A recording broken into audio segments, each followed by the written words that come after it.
O Bem cometeu alguns erros. O mais notório, todo mundo lembra, foi aquele episódio envolvendo Vicky Vanilha e posts supremacistas.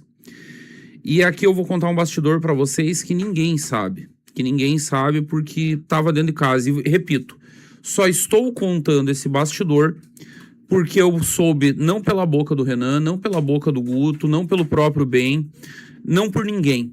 Eu soube disso porque eu converso com muita gente e muita gente me conta as coisas. Houve um debate muito sério interno no MBL sobre a continuidade de Bem Pontes no MBL naquele momento. Renan Santos foi fortemente favorável à saída imediata de Bem Pontes. Foi muito forte o posicionamento do Renan de que o Bem deveria sair do gabinete do Guto e ser expulso do MBL.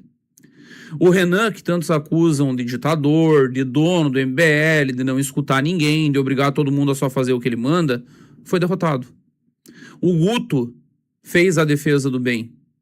O Negão disse, não, ele não é supremacista, ele fez uma bobagem, ele fez uma cagada, ele curtiu o que não deveria curtir, mas ele fica.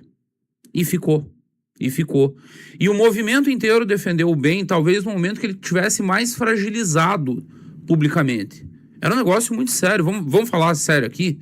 É uma coisa muito séria você curtir posts supremacistas. E a nossa militância, eu mesmo, todos nós saímos para campo para dizer que não, foi só uma bobagem de um jovem, ele estava curtindo aleatoriamente, que ele estava só acompanhando as redes, era só para manter o algoritmo ligado. Não era bem isso.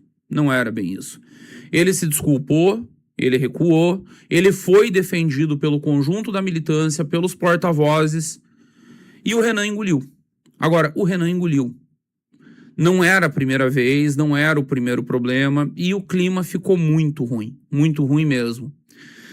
Para além disso, muita gente veio me falar inúmeras vezes, geralmente isso acontecia depois do Congresso. Ah, esse Bem Pontes é um babaca, esse Bem Pontes é estrelinha, esse Bem Pontes é muito arrogante, esse Bem Pontes é um insuportável. Eu não posso falar isso, eu nunca... Não é que eu fazia defesa, porque eu não defendo ninguém. As pessoas sabem o que incomoda elas, o que não incomoda. Ele sempre me tratou muito bem. Eu sempre tive uma relação muito boa com o Bem. O Bem vinha me pedir conselhos. O Bem vinha conversar comigo. E o último desses episódios foi a coisa de 2 meses atrás, mais ou menos isso. E aí vem o tweet meu, e o Renan estava certo e eu estava errado, que o Bem veio me falar que ele estava pensando em ser candidato. E eu gostei muito da ideia e explico. Por mais que São Paulo seja o melhor diretório da missão, seja onde o MBL é mais forte, seja onde haja mais voto, tá tudo mais organizado em São Paulo. A Nacional tá ali, o escritório tá ali, tá tudo ali. Ainda assim, não é fácil fechar chapa, e muito menos chapa competitiva. No período em que esteve no gabinete do deputado Guto Zacarias, o Bem, por talento próprio, por competência, por capacidade própria, se transformou num grande influencer. As redes dele bombaram. E eu já vou chegar nesse ponto do quanto isso é perigoso quando você é tão jovem. O Bem desenhou um modelinho redondinho para as redes dele, em que ele fazia um discurso conservador, direitista, alinhado sim com o MBL, mas com um tipo de linguagem genérica que ajudava que os vídeos dele rodassem entre bolsonaristas. E começaram a rodar muito. E chegaram em tia do Zap. O Bem estava em tia do Zap. Por tudo isso, eu achava que ele poderia ser um bom candidato, contribuir na chapa. E fiz, inclusive, um tweet, tá registrado. E ontem, a primeira vez que me mencionaram, eu pensei, eu vou apagar esta merda. E eu disse, não. Isso aqui é uma lição, não para mim, porque eu sei que eu errei essa e vou errar outras. Mas para quem acha que existe perfeição em política. Que existe uma receita absoluta que impede erro, impede traição, impede abandono, impede tudo. Que o Renan erra muito, que não sei quem erra muito, que o fulano não sabe escolher, que Cicrano não deveria ter sido trazido ou outro deveria ter sido trazido. A vida não é tão simples assim e política não é tão simples assim. Se fosse, qualquer um faria. E não tá na esquina surgindo um líder partidário por minuto, né? Então, as evidências apontam que não é tão simples. E eu deixei lá, pedagogicamente. Até o Bisotto, que vocês estão vendo acertar tudo, erra. E não erra só contra a opinião do Renan.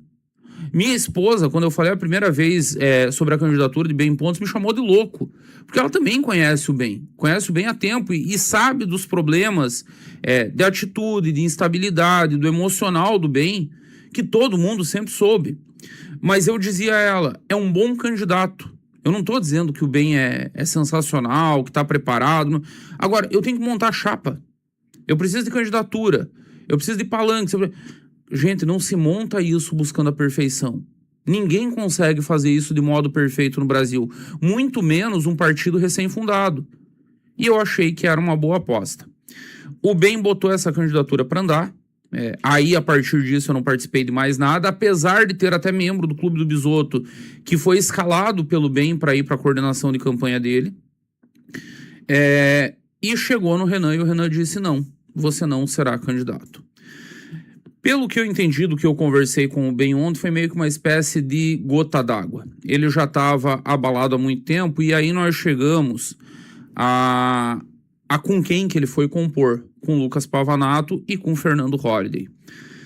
E eu achei uma composição absolutamente natural. E aí eu vou trazer um outro bastidor, e nessa época é bom porque eu nem estava tão próximo ao MBL.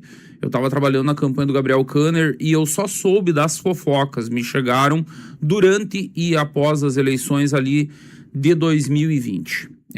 Foi 2 anos depois de eu trabalhar com o Kanner, mas eu estava afastado do MBL nessa época. Mas as coisas me chegavam. E eu fiquei sabendo dos motivos que levaram à ruptura do Holliday e do Pavanato. O Renan ter vetado a candidatura do BEM foi meio que a gota d'água para ele. Para um amigo em comum, ele disse que não aguentava mais ser tratado como um lixo. E, desculpa, BEM, você não estava sendo tratado como lixo.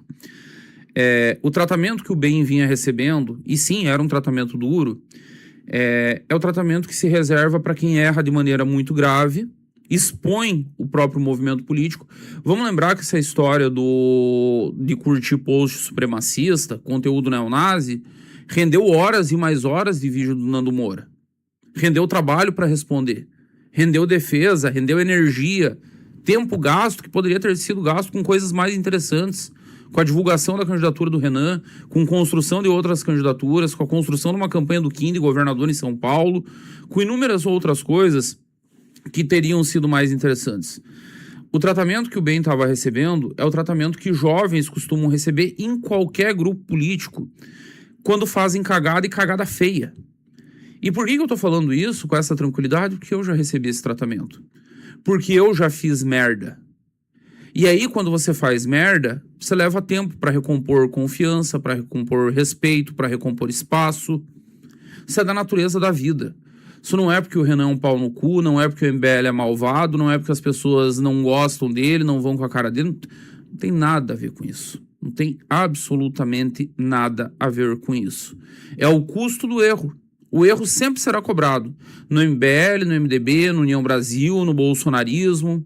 Para onde ele for, não à toa, no bolsonarismo ele está sendo cobrado talvez com mais dureza do que jamais foi cobrado internamente. Tá lá o carteiro Reaça dando exposed, tá lá o Mafinha Barba dando exposed, tá lá o Kim Paim dando exposed. E tem muito material para dar exposed. Sabe essa emoção irracional que eu critiquei, que eu falei que vocês deveriam ir com calma, que as pessoas deveriam pensar? O BEM era exatamente assim. Tá lá aquele print que será eterno, porque ele escreveu, nenhum ex-MBL presta, não falha nunca. Ele escreveu isso há coisa de 3, 4 meses atrás. Tipo, cara, e agora você é um ex-MBL. E se juntando com 2 outros ex-MBLs. Deixa eu voltar a história no Holliday e no Pavanato.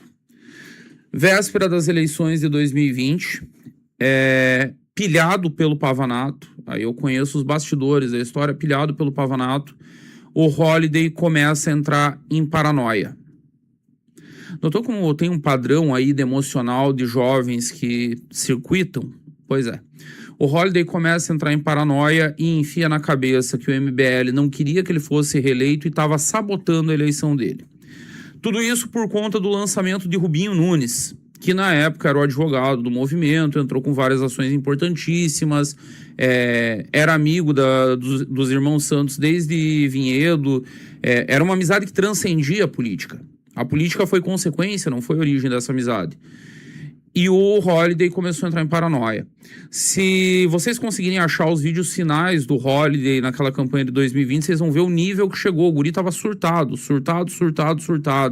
Ele grava vídeos desesperados, olhando pra câmera e dizendo que ai, tá todo mundo falando que eu tô reeleito, mas isso é uma baita de uma sacanagem, porque sem os votos na urna eu não vou chegar, e eu preciso desesperadamente de você. Quem tá dizendo que eu já tô eleito tá sabotando minha candidatura. Tudo isso o Pavanato foi enfiando na cabeça dele durante a campanha e ele incorporou. E aí a outra coisa que o Holiday surtou, teve uma questão de divisão de investimento do MBL naquela campanha. E o MBL tomou uma decisão de investir mais no Rubinho e tinha um motivo.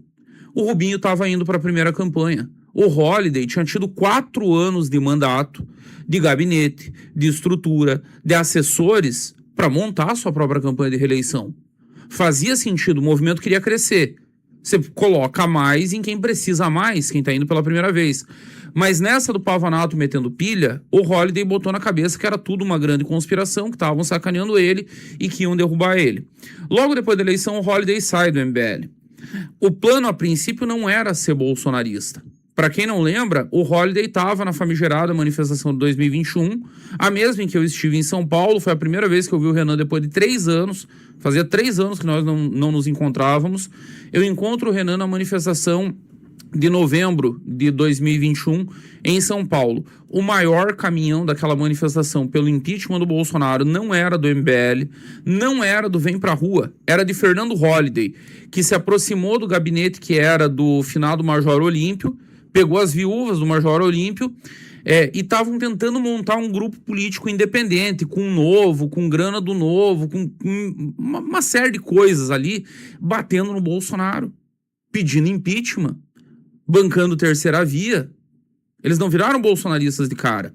O bolsonarismo vem quando eles veem que fracassa o movimento pelo impeachment do Bolsonaro, e aí eles se redescobrem como bolsonaristas desde criancinha. Pavanato e Holiday. E como o público bolsonarista é muito carente, conseguiram conquistar ali um público boomer, tolo, é um público que não consome rede social, que se alimenta só de zap e que acreditou na conversão. Tem quem acredite. Tem quem acredite que a pessoa sai do puteiro e vira santa, e sai da boca de fumo e vira pastor, enfim, tem de tudo no mundo. E tem quem acredite nessas conversões políticas miraculosas. Por que faz todo sentido o Ben estar lá com o Pavanato e com o Holiday? A galera ressentida com o MBL. Pavanato e Holiday, que acham que o MBL de alguma forma sabotou eles, impediu o Holiday de ter uma reeleição consagradora, sei lá o que esperavam, porque o Holiday se reelegeu, e se reelegeu pelo MBL.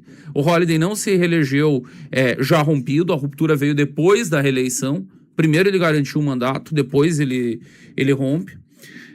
Talvez o Pavanato imaginasse que o MBL ia escolher ele para ser o sucessor do Holiday e começar a fazer deputado estadual, alguma coisa assim, o próprio vereador e o Holiday estadual, e o MBL não falou nada e se sentiu magoado. E agora o Ben, que sente que a cobrança e esse afastamento que se gerou lá atrás foram demais, foram exagerados, que não fazia sentido, que não... Cara, não foram demais, não foram exagerados. Guto Zacarias botou todo o prestígio, botou toda a lealdade, botou tudo que ele construiu nesse movimento, e eu tenho orgulho de ter visto o Guto Zacarias em 2018 no cantinho de escritório, todo encolhido, com vergonha de vir falar comigo.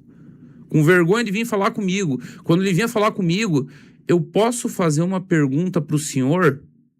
Era esse o tom, falando baixinho, assustado.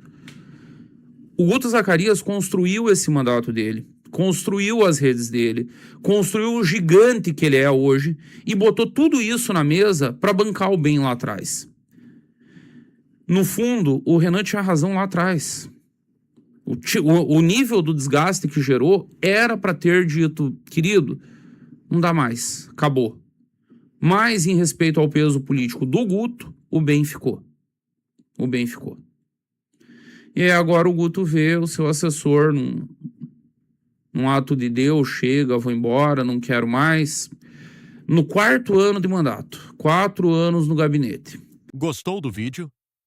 Para mais vídeos como esse, se inscreva no canal Radar da Onça, deixe o like, comente abaixo o que achou e compartilhe com seus amigos. Te vejo no próximo vídeo.